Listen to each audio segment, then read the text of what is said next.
I feel guilty when I see a mother with her child. It reminds me of the time I pulled that mother from her home. She was screaming and crying. I had to throw onto the street. I feel guilty when I think about young girls, like the one I swept out from me. This is a message that was given from an Iraqi veteran who was talking about, we were sent over there to take care of terrorism.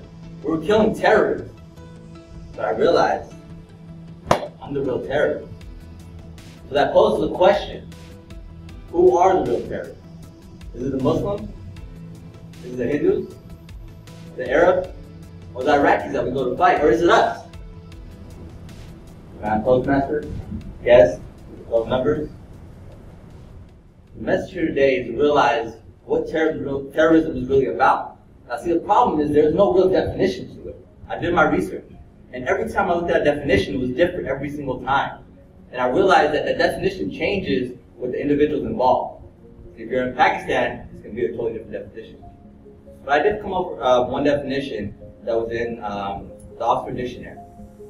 And the definition for that is the use of violence and intimidation in the pursuit of political aims. Now what we're going to do is we're going to take this back, way back into history, right? 1790, during the French Revolution. There was a gentleman by the name of Edmund Burke. And he used this word terrorism to describe the French Revolution. Now during that time, the government was run by a guy named Maximilien Robespierre. And what he did was he arrested 500,000 people. And out of those 500,000 people, he executed 40,000 individuals for no reason. And out of those 500,000 people, 200,000 of them were deported. Once again, no reason. And over 200,000 were then tortured and murdered and raped and killed. So terrorism, what really is terrorism? Today there's a statement going around internationally. You might believe it to be true, you might not. But the statement is, all Muslims are not terrorists, but all terrorists are Muslims. Now it's up to you if you want to believe this, but let's once again, we're going to go back and take a step into history. In 1886, a bomb blast in Haymarket Square in Chicago during the labor rally.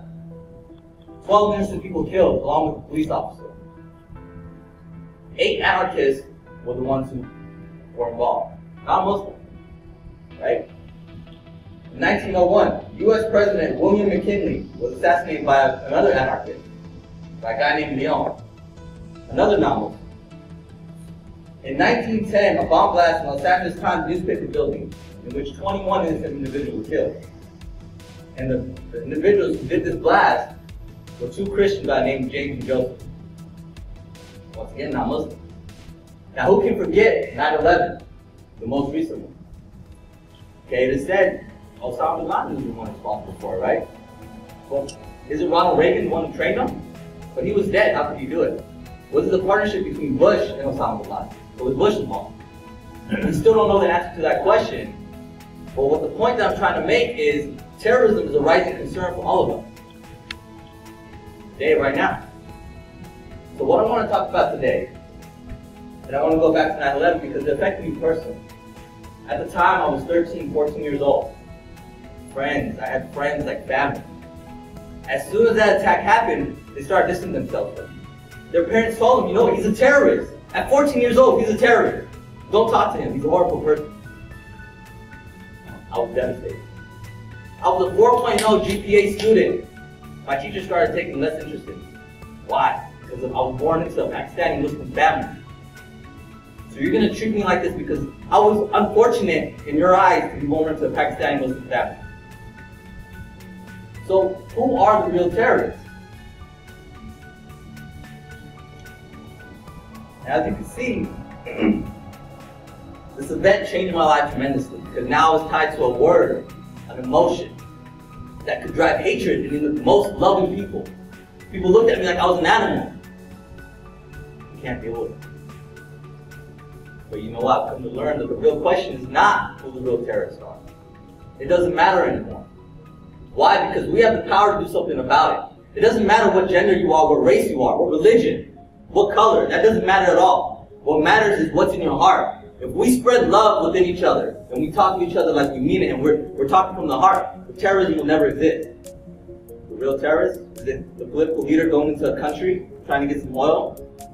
Is it that Iraqi soldier that feels horrible for ripping those families apart? Or is it this 14-year-old boy standing in front of you? What do you consider a terrorist? That doesn't matter. Today in front of you, a Pakistani Muslim, I'm letting you know, I put it aside. I was treated with hatred, but I'm not going to let that affect my life. My message to you today is to make sure that no matter what color you're looking at, no matter what race you're looking at, give them love. We're blessed with the ability to change lives. We're blessed with the ability to take care of other people, not only our own kind, but other different ethnicities. So today, don't think about who the real terrorist is. Think about what you can do to stop it.